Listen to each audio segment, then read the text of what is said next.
একটা ভিডিও করতে সকাল থেকে আমার ছেলে মোবাইল নিয়ে গেছিলো, আমি আগে ভিডিও করাও নাই, আজকে ভিডিও করেই ছাড়তে হবে। ওই জন্য কিছু ভিডিও করা আছে আর কিছু কিছু নেই, ওই জন্য ভাবছি এখন ভিডিও করি তারপরে ছাড়বো। আর আমি আর কি দেখো বৃষ্টি হচ্ছে, কিছু দেখানোর মতো নয়, বাইরে যেতে পারবো না।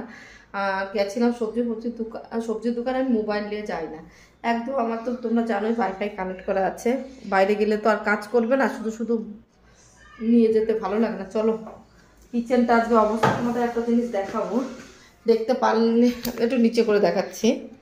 দেখো আজকে মাছ ভেজে কি অবস্থা দেখতে পাচ্ছ, একটু অবশ্যই বুঝতে পারছো। তেল দেখো, সারা ঘর আমার তেল হয়ে গেছে, এত বিরক্ত লাগছে কি বলবো। ননস্টিকে ভেজেছি ওই জন্য। চলো কিচেনটা পরিষ্কার করে নিই, ঘরমার পোছা লাগাবো। একবার পোছা লাগিয়েছি, একবার পোছা লাগিয়ে দিয়েছি, কিন্তু এই রান্না করার পর তেল মশলা হচ্ছে, পুরো ঘর সাপ দিয়ে ভালো করে মুছতে হবে। চলো দেখতে থাকো।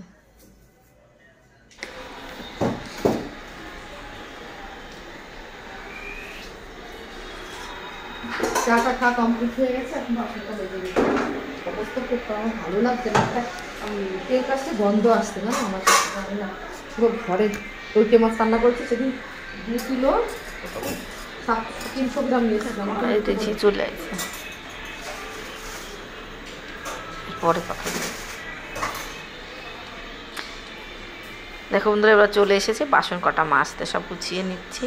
কত কাজ দেখেছো আজকে, ছেলের জন্য বসেছিলাম তারপরে করলাম, এখন করে টোরে গুছিয়ে নেব।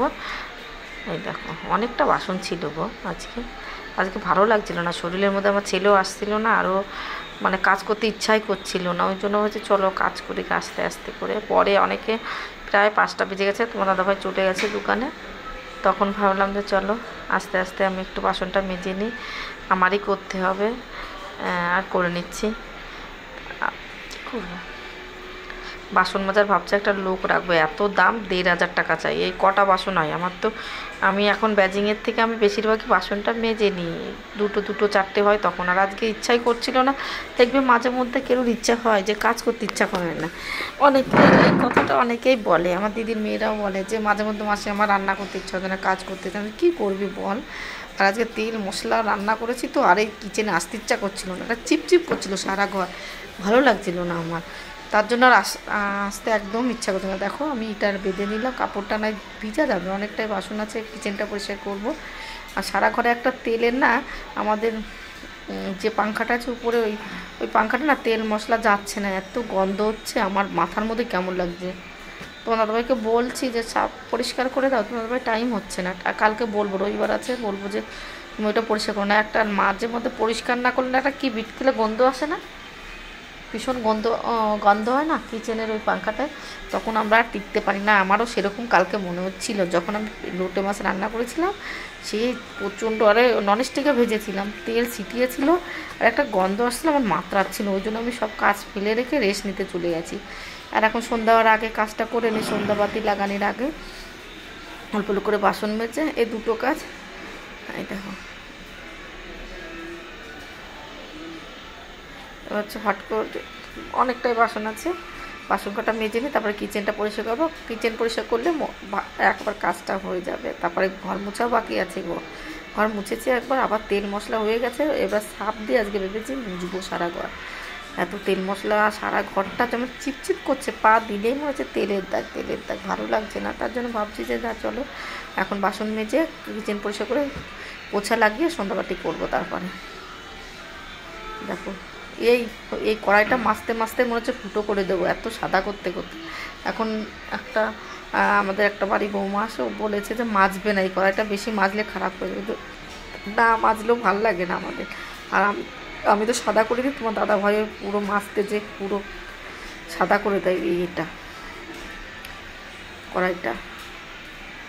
অনেকেই বলে যে আমার না বসে পড়ে যেন বেশি ভালো হয়, তবু দাঁড়িয়ে পড়েও গায়ের জোরে আমি মাজি গো বাসন টাসন, যেটা কাজ করি একটু ভালো করে করার চেষ্টা করি, আর নাই তো ভাল লাগে না। আর ওই তো কুকার মাজতে প্রচণ্ড আরে মানে কষ্ট হয়, ওই ভেতরে এক একটা করেই করি। আর এই কুকারটা আমাদের 500 টাকা না কত, আবার একদিন ডিমান্ডে গেলে একটা কুকার নেবো 500 টাকার মধ্যে, এরকমটা রেখে দেবো, একটু বড়টা নিয়ে রাখবো। তোমার দাদাভাই যখন এসছে এই দেশে তখন থেকে একটা আমাদের কুকার আছে, তোমার দাদাভাই বলে ওইটার ইউজ করো না, এরকম আমি কিন্তু ওই কুকারটা এখনও চলছে, অনেক বছর হয়ে গেছে, 17-18 বছর হতে গেল, বলো 16-17 বছর হতে গেল, এখনও কুকারটা কিচ্ছু হয়নি। আমার জিনিসই নষ্ট হয় না, জানো তো।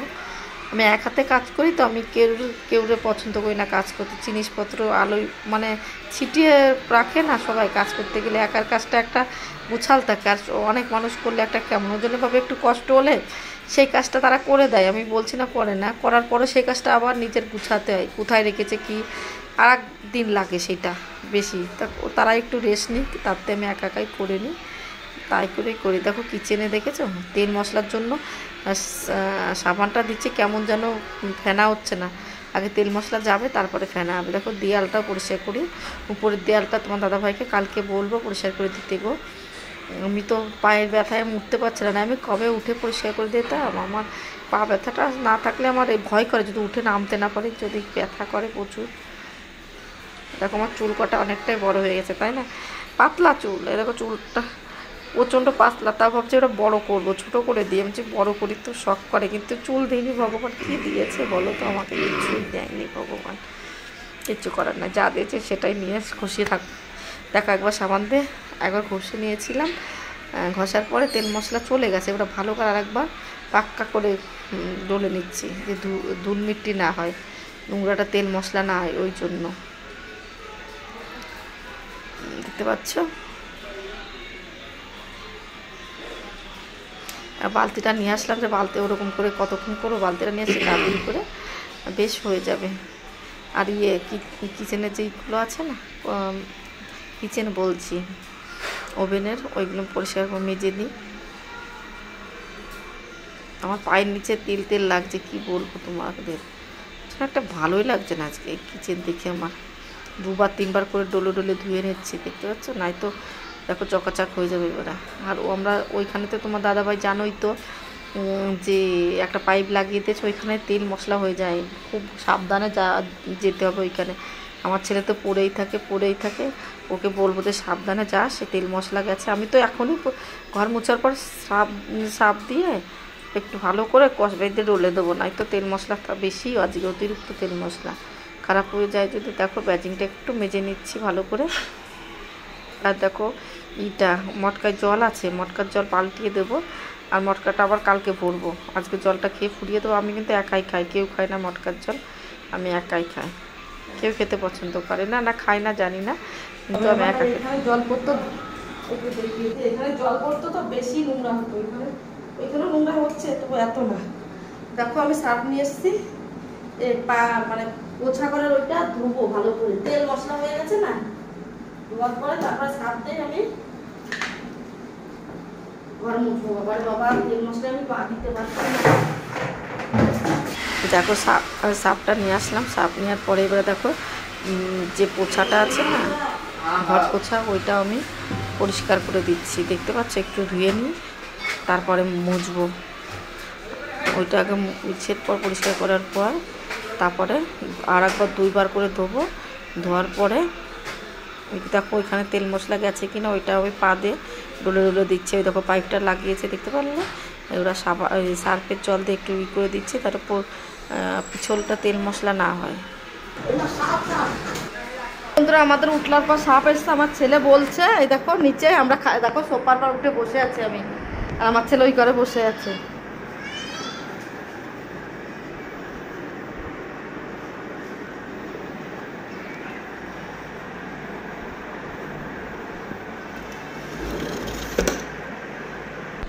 দেখো এবার আমি পোছা লাগিয়ে দিচ্ছি, তো আমার ছেলে তো সাফ করে চিল্লাচ্ছে, আমি দরজাটা দিয়ে ভাবছি তোমার দাদাভাইকে ফোন করে দিয়েছি যে তুমি বাড়িতে আসো, তা তোমার দাদাভাই সেলুনে আছে, তোমার দাদাভাই এসে আর একজনের কাছে নাম্বার মানে আনতে দিয়েছি, সাপ ধরে যারা, তাদের নাম্বারটা আনতে গেছে সামনের বাড়ির ইন্দুর দিদা।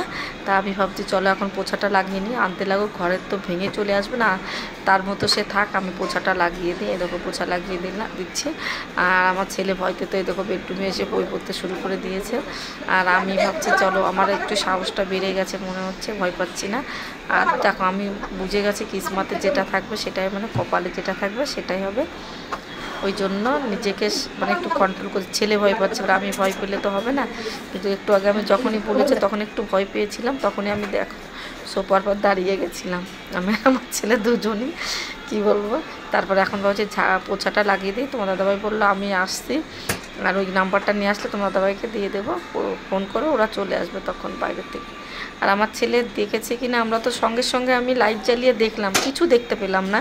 কি ফট করে কি করে যাবে, লাইট জ্বালাতে 1 মিনিটও লাগবে না, কিন্তু জানি না, হতেও পারে। সাপের ভয় আমরা কি করছি দেখতে পাচ্ছ, সাপ এসেছিল 200 টাকা নিয়ে গেল, ওরা পায়নি সাপটা, কিন্তু ভয়ে এটা করছে তোমার দাদাভাই। ঠিক আমাদের ইনভার্টারে ওইটাও ভেঙে গেছে না, খুলে গেছে, কালকে ঠিক করা হবে। অনেক কাজ, ভীষণ নোংরা মানে সব জিনিস বেরো করেছে। আমার ছেলে একটু ভিডিও করতে পারতো, কিন্তু না, ছেলে কেউ তো হেল্প করে। দেখো জিনিসপত্র অনেকটাই ভেতরে নিয়ে এসছে, কালকে দেখবো, হচ্ছে।